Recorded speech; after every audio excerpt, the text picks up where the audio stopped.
Hey guys, how are you all doing? Back for episode 3 of Buy Play Sell. Quick on the team here, we can go have Eduardo, we have Rodriguez at center back and Garay, team of the year. Munoz at the other center back, have Farfan, Claudio Pizarro and Barreto.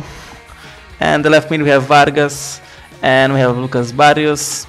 And up top we have Cardozo and Mr. Saviola. So a little South American hybrid. I want to try out some of these Peruvian and Paraguayan players. And definitely quite enjoyable little squad to play. You can see we're rolling with a 3-4-1-2 formation. I'm playing Pizarro at CM. I wasn't sure how this was going to play.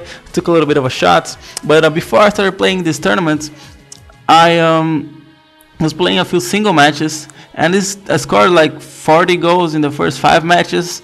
It was just something completely crazy like that. I was just scoring incredible amount of goals. But then I decided to try some custom formations. You'll see, I'm not sure if you'll see or not, if I left the clip of me showing the custom formation. You can see right here, little custom formation I was going. So basically this formation I was trying was pretty much I had a 3 at the back.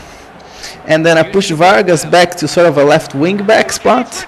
And then I pushed Barreto, sort of a very deep CDM, and then sort of as CAMs would be Barrios and Cardozo, and then Pizarro was the main striker, Saviola was sort of a left wing, and Farfan sort of a right wing. And pretty much for the first 2 games I was going back and forth between these 2 formations, so I wasn't too sure. But in the end, at least for the last 2 games of this tournament, I ended up just playing on the default 3-4-1-2 formation. I mean, the custom formation I made was good on some points, like pushing Vargas back a little bit. I also pushed the center backs back a little bit to try to position them better. But it was just too many attacking players. I think I need to work on my custom formation skills. But something I saw on a FIFA 13 screenshot of head-to-head seasons for Ultimate Team, which is something I'm looking forward to it. But I'm not sure. I mean, I played head-to-head on FIFA 12, the regular one, but after I got to Division 1 it got kind of pointless. But we'll see how it goes for FIFA 13, if they have some sort of incentives to keep you playing, maybe to try to keep you winning at the first division or something like that. But so I saw the screenshot and it had the squad menu before you went to play a match on the head-to-head seasons. So maybe if you can always sort of select these custom formations and work rates and all that stuff before the match starts, and maybe if that even saves persistently throughout the whole lot of matches that you play, that definitely I'll be looking to try out more custom formations and mess around more with this more tactical aspect of FIFA, which I haven't really touched too much until this point. On all these games you'll see that I ended up conceding a lot more goals than I usually think I do, but I also ended up scoring more goals also. I mean, Cardozo was definitely a big part of that, scoring a lot of headers, and his shot is very, very powerful, and he's a really good player actually. And you can see there's not like a powerful shot there, but just enough placement on the shot just to take it away from the goalkeeper. He's only got 2-star skills, and usually we tend to look away from players with 2-star skills rather quickly. But he was definitely, his worst not having the 2-star skills. I mean, you just gotta give him the ball somewhere close to the box and just turn and shoot pretty much, or even crossed. You'll see that there was going to be quite a lot more headers than I usually score with this squad. But I mean, I don't cross too much, but if there's a big guy wide open in the middle of the box, then why not? Just you gotta play to the strength of your team, and sometimes that's just the way it goes. But this guy here at the 9th minute, it was 0-0. He paused the game and then he left. I'm not sure if he had to leave or what, but it was kind of annoying when I got quits like that when it's 0-0, especially if I remember I had just missed a shot, an opportunity to score. So if I did score, I would have gotten the free win. But this guy here got a pretty nice little Italian side, some purple players, Balotelli and stuff, and he scored that first goal. And I was like, okay, this is what Balotelli is all about. This is what being purple is like. But yeah, and why are we watching this replay here? I'm not sure, but we get another corner here, and of course there's only one guy who's gonna score. That is gonna be Cardozo, of course. But a lot of these games were pretty close, pretty tight. Before, I had a little bit of mixed feeling with the squads. I mean, the few games I was playing before the tournament, maybe the opponents were worse, or maybe I was playing better, I'm not sure. But they were just working really, really well. But in this tournament, you'll see that they ended up conceding a lot more goals. It's definitely 3-4-1-2. You know, you can think of it as sort of similar to the 3-5-2, but definitely having those two CDMs play a lot more back. You know, is a lot more consistent defensively, and it sort of works out. Although I do like the CF being a little bit more forward, like in the 3-4-1-2. I think it's even deadlier to attack.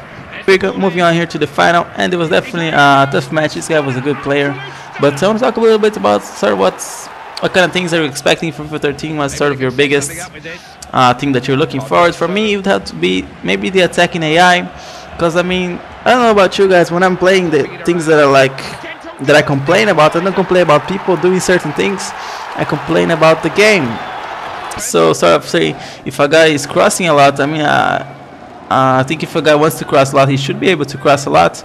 It just shouldn't be as effective. And also player positions and stuff. It's just a thing that I usually find annoying myself when I'm playing. So I'm quite looking forward to that, to see what we're going to do with the whole attacking AI.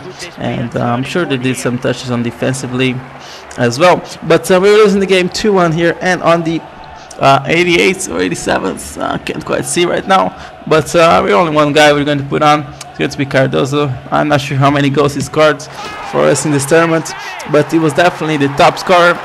Going to be how this game is going to end. We went to extra time, nothing much happened. It was just pretty much you know, nobody wanted to concede a goal in the finals, so we ended up going to penalties, and this is going to be one of those times that I win the penalties but I don't win the coins. Which, I mean, if I had to choose between winning the game or winning the coins, I would probably choose just winning the game, because I'm not too concerned about the coins anymore. Yeah, but do you guys think that you know, when it happens to you, it's definitely nice to get the coins? But do you guys think people who should lose should get the coins? I think maybe what they should do, if in a final a guy that's sort of undeservingly lost, maybe he should get the coins as well. But I always think the guy that wins should definitely get the coins, because in the end, you know, it's all about getting the results. But something that I don't think happened this time, but usually it happens, is that even if the game is not lagging too much, usually on the penalties it does a little bit.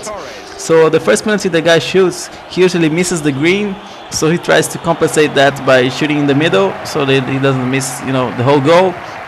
So he'll end up saving most of the first penalties that the guy kicks. But I don't think that happened this time.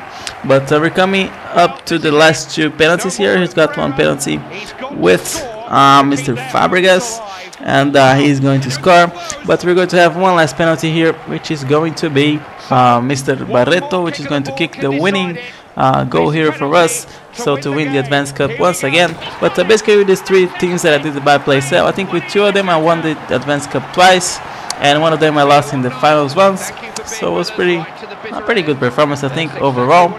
But you can see that we won the cup, but we didn't win the coins, like I said before. But before I finished building the squad, I actually bought 2 many formation cards for pretty cheap, as you can see here on the screen. So on the selling part, we're going to end up selling them for profit as well.